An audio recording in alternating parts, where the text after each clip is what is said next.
Good afternoon, folks. My name is Kurt Hitzemann, County Court Judge here in Hernando County. Several of you are here for your first appearance. The purpose of the first appearance is so that you may be informed of the charges against you. I'll determine if probable cause exists for those charges. Probable cause simply means it's more likely than not that a crime has occurred. More likely than not, you're the person who committed that crime. Court says you stand before me this afternoon. I presume that you're innocent of these allegations.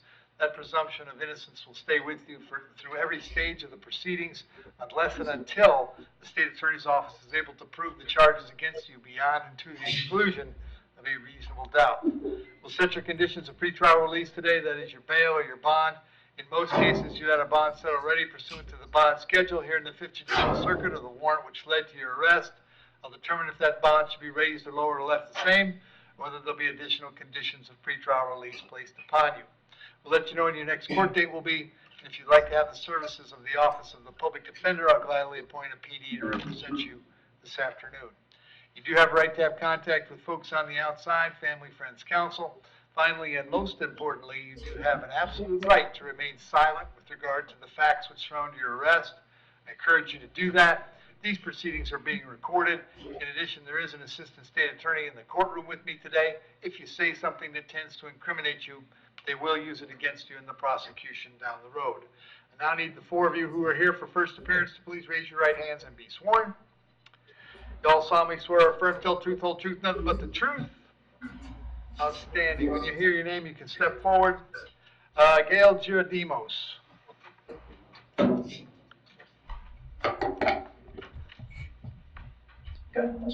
Hi, Gail. What's your date of birth? August 2nd, 1965. Gail, you got two charges, battery on a Leo and assault on a Leo. There's probable cause for those charges. As to those charges, Gail, you're going to represent yourself. You're going to hire private counsel. Would you like me to appoint the public defender? Public defender. I'll appoint the public defender. State any history? Yes, Judge. In 2011, petty theft, 2009, petty theft, some order history, 95, grand theft of a firearm, and battery on a Leo in 92. Gail, I have an address for you on Barclay Avenue. Is that where you live?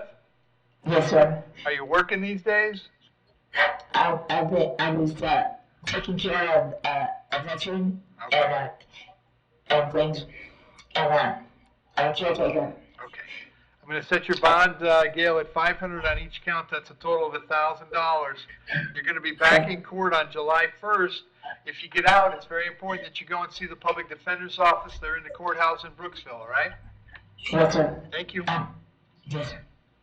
Francisco Colon Gonzalez.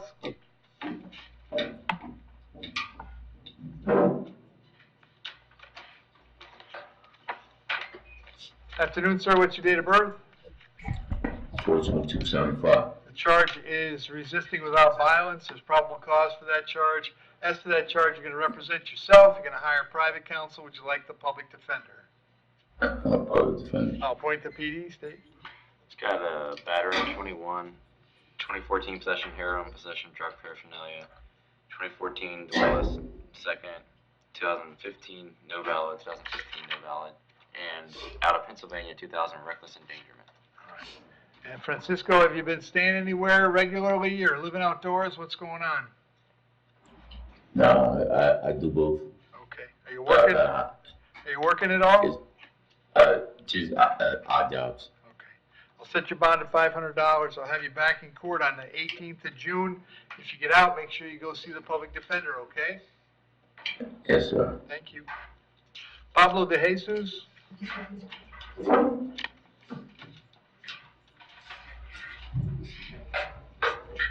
Afternoon, sir. What's your date of birth? 5/23/91. This is a charge of felony witness tampering. There's probable cause for that charge. As to that charge, you're going to represent yourself. You're going to hire private counsel. Would you like the public defender? You a public defender? I'll appoint the PD. State. He's got the open aggravated battery with deadly weapon in Hernando, and he's got it in Washington 2022 disorderly conduct, Wisconsin 2012 DV battery, and DV battery by strangulation. All right. And Pablo, you've been in jail pending those other charges, right? Yep. Okay. Yes, sir. All right. On this case, I'm going to set the bond at $5,000. I'm going to move this case to the 11th of June, which is where your other case is. As you've committed a crime while you had bond available to you, I'll also revoke the bond in 24 CF 1132. So all your cases coming back June 11th, the PD is going to come see you before you go to court, all right? Yes, sir. Thank you. And Jorge Diaz.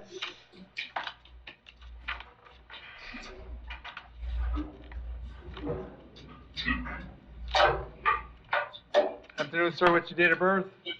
August 30th, 85. Two charges today, a battery being domestic in nature and resisting without violence. There's probable cause for those charges. As to those charges, you're going to represent yourself. You're going to hire private counsel. Would you like the public defender? Public defender. I'll point the PD, state.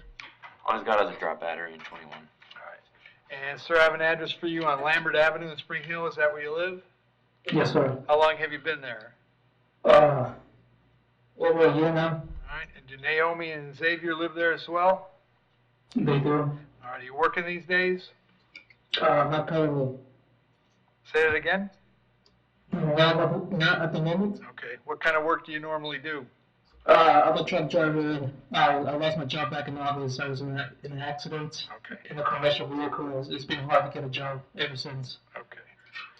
All right. I'm going to set your bond at $500 on each count. That's a total of $1,000. On the battery count, a condition of that battery, because Xavier's a minor, you can't have contact with him or Naomi. No contact means no contact of any kind. You don't call, you don't write, you don't email, you don't text message. Don't contact them through social media. Don't have a third person contact them.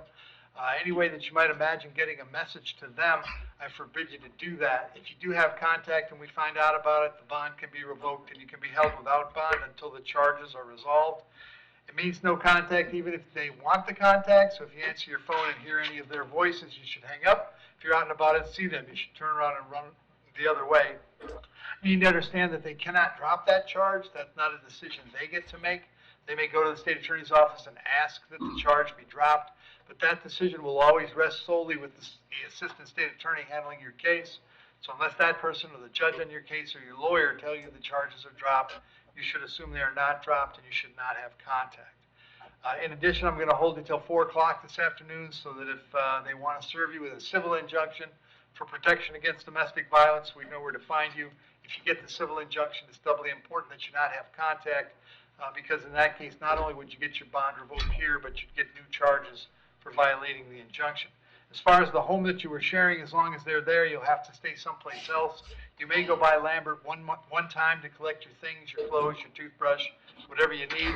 To do that, however, you must contact the sheriff's office first. They would arrange a time for a deputy to meet you there so you can get your things and get going where you're going. You'll be back in court June 18th. It's very, very important for you that as soon as you get out and get a chance that you go and see the public defender, all right? Yes, sir. Thank you. Thank you. Thanks, Joe. Thank you.